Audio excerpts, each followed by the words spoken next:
اچھا، اب حرمین کے سفر کی اگر ہم بات کریں تو عمرے کا سفر تو لازمی بات ہے پورا سال چلتا ہے، لیکن سال میں ایک موقع ایسا آتا ہے کہ جب لبیک اللہم لبیک کی صدائیں خاص طور پر ورد زباں ہوتی ہیں اور لوگ جو ہے وہ جی کعبہ معظمہ کی طرف بڑھ رہے ہوتے ہیں، تو وہ میں پوچھنا چاہوں گا کہ وہ حج کا وہ منظر، وہ حج کے سفر کی وہ کیفیت، وہ ایک مسلمان کے لیے بالخصوص مسلمان کے اوپر وہ کیا اثرات پازیٹیو جو ہے وہ امپیکٹ وہ اس پہ مرتب کرتی ہے روحانی اعتبار سے، اخلاقی اعتبار سے، وہ حج کا ایک پورا منظر، یعنی ابھی وہ جا رہا ہے، وہ سوچ رہا ہے اور پھر وہ دیکھتا ہے. یعنی اگر میں اس کو تھوڑا یوں ڈیفائن کروں کہ پچھلے سال جب میں رمضان میں گیا تو 20 رمضان المبارک تھی، جب فجر کی نماز کے بعد میں مکہ المکرمہ سے حرم مکی سے میں نکلا تو شارع ابراہیم خلیل جو سامنے، تو وہاں سے جو ہے نا وہ ایک ہجوم آ رہا تھا جنہوں نے احرام پہنا تھا. رمضان کا مہینہ تھا، بالکل رش تھا، اور فجر کے بعد لوگوں کی ایک پریکٹس ہوتی ہے ٹھنڈے موسم میں جو ہے نا وہ طواف اور عمرہ کرنے کی،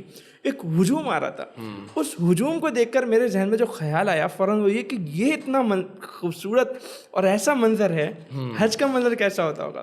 تو وہ منظر ایک مسلمان کے اوپر کیا پازیٹیو جو ہے وہ افیکٹ جو ہے نا وہ مرتب کرتا ہے. اللہ تعالیٰ ہم سب کو منظر بار بار دکھائے. احمد بھائی بات یہ ہے کہ آپ 10 بار عمرہ کر لیں، 20 بار عمرہ کر لیں، جو حج کا سفر ہے نا وہ حج کا سفر ہے، اللہ وہ بالکل الگ ہے. یعنی وہ ٹوٹل، یعنی عمرے کے جو ارکان ہیں اور عمرے کا جو سفر ہے اور وہ ایک الگ کیفیات ہیں، اور حج کا جو سفر ہے وہ بالکل الگ ہے. یعنی اس کو یہ نہیں کہا جا سکتا کہ عمرہ کر آیا تو اس کو سمجھ میں آ گیا کہ حج کیا ہے. ہاں حج کا مقام ہی الگ ہے، منی، مزدلفہ، عرفات. اچھا، عمرے میں یہ ہے کہ کچھ لوگ طواف کر رہے ہیں، کچھ لوگ جو ہے وہ سعی کر رہے ہیں، کچھ لوگ آ رہے ہیں، کچھ لوگ جا رہے ہیں، کچھ نماز میں ہیں، کچھ احرام میں ہیں، کچھ بغیر احرام کے ہیں. جی جی حج میں جب آپ چلتے ہیں تو ہر آدمی ایک ہی کام کر رہا ہوتا ہے. یعنی جب عرفات میں تو سارے کے سارے عرفات میں، جب منی میں تو سب کے سب منی میں، مزدلفہ میں تو سب کے سب مزدلفہ میں.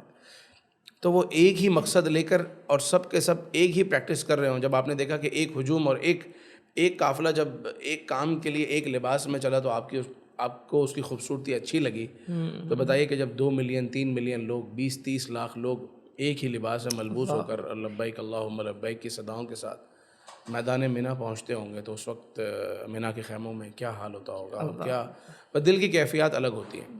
اچھا، پھر دل کی کیفیات یوں بھی الگ ہوتی ہیں. اس کے لیے یہ بھی ضروری ہے، جو لوگ حج پر جا رہے ہیں ان کے لیے بہت کام کی بات ہے کہ ایک وعدہ ہے. وعدہ یہ ہے کہ جو 9 ذی الحجہ کو مقام عرفات، میدان عرفات میں مغرب سے عصر سے مغرب کا جو وقوف ہوتا ہے، جو حج کا رکن اعظم ہے، لوگ دعائیں کر رہے ہوتے ہیں، اور جیسے ہی سورج غروب ہوتا ہے، یعنی اب آپ حاجی ہو گئے، اس وقت ہر حاجی پر یہ لازم ہے کہ وہ یقین کرے کہ اس کی مغفرت ہو گئی ہے. اللہ یقین کر لے. یعنی عمرے میں تو یقیناً ایک ہے کہ بھائی آپ کے گناہ معاف ہو جاتے ہیں، لیکن حاجی کو یہ لازم ہے کہ وہ یہ یقین رکھے. یہاں اگر وہ یقین نہیں رکھے گا تو اس نے اللہ تعالیٰ کے ساتھ بدگمانی کی، اللہ تعالیٰ پر اس نے سوء ظن باندھا، کیونکہ اللہ تعالیٰ حاجیوں کی مغفرت فرماتا ہے اور مقبول حاجیوں کے صدقے سب حاجیوں کی مغفرت فرماتا ہے. یعنی کوئی بھی حاجی ایسا نہیں ہوتا جو غیر مقبول لوٹ آئے، یعنی سب کی مغفرت ہو جاتی ہے. اور پھر جب مزدلفہ چلتے ہیں، یہاں حقوق اللہ معاف ہوئے، مزدلفہ میں رات گزاری حقوق العباد بھی معاف ہو جاتے ہیں. اب جو بندے نے لوگوں کی حق تلفیاں کی ہیں بتقاضا بشریت ہو گئی ہیں، جو دینے کے ہیں وہ تو دینے ہیں، جو پیسے دینے ہیں، یعنی کسی سے اگر پیسہ لیا ہے پیسہ دینا ہے، جو کسی کی قرضہ لیا ہے وہ قرضہ دینا ہے. لیکن اب اگر کسی کو ناراض کیا تھا اس نے اور کہا گیا حقوق العباد معاف ہو گئے، تو قیامت کے دن اللہ تبارک و تعالیٰ اس شخص کو بھی بلائے گا، مظلوم کو بھی اور ظالم کو بھی بلائے گا. اور اس نے حج کیا ہے، مزدلفہ میں اس نے وقوف کیا ہے، اللہ رب العزت اسے فرمائے گا، مظلوم سے فرمائے گا، جس پر ظلم ہوا تھا، جس کی حق تلفی ہوئی تھی، اس سے فرمائے گا اس سے راضی ہو جا. جب رب کائنات فرمائے گا تو وہ کیسے راضی نہیں ہوگا، اور اس کے بدلے اللہ تعالیٰ اس کو جنت عطا فرمائے گا. تو حقوق العباد کی معافی یہ کہ اللہ تعالیٰ دونوں کے دلوں کو میں سے جو کینہ ہے ایک دوسرے کے لیے، جس کو غل کہا گیا، اخوانا علی سرر متقابلین، وہ ہے.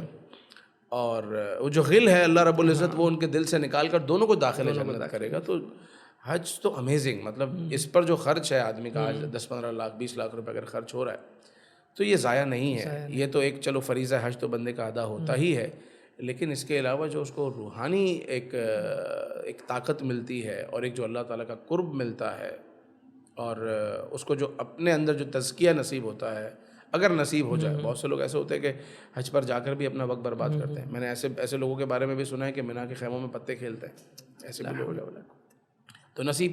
لیکن جو ایک عام طور پر لوگ روتے ہوئے اللہ کی بارگاہ میں دعائیں کرتے ہوئے مینا میں, عرفات میں, مزدلفہ میں جو وقت گزارتے ہیں, تو وہ سبحان اللہ ان کی زندگیوں میں ایک بڑا انقلاب. آپ نے بھی دیکھا ہوگا بہت سارے لوگوں کے حج پہ آنے کے بعد سے ان کی زندگیاں بالکل بدل جاتی ہیں. بالکل. اور مقبولیت کی علامت ہی یہی ہے کہ بندہ آنے کے بعد بدل جائے, تو یہ مقبول ہونے کی علامت ہے.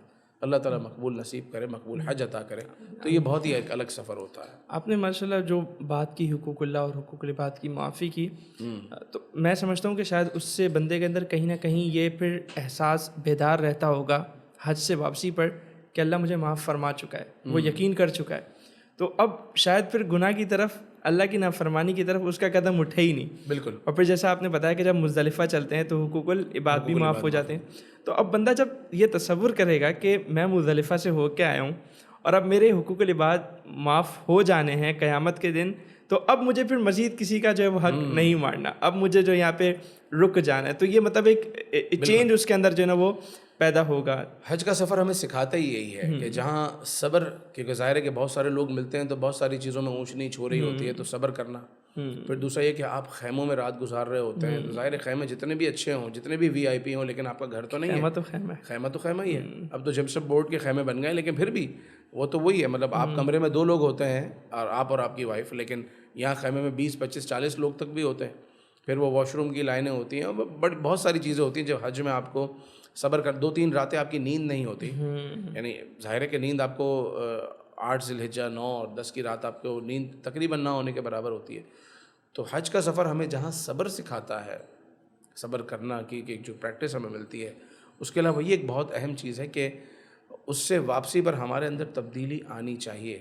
یہ بھی سمجھیں کہ, اور عام طور پر آتی بھی ہے, لیکن ظاہر ہے کہ انسان کے ساتھ نفس بھی ہے, شیطان بھی ہے, تو وہ اس کو بہکاتا ہے اور دوسرے راستے کی طرف لاتا ہے.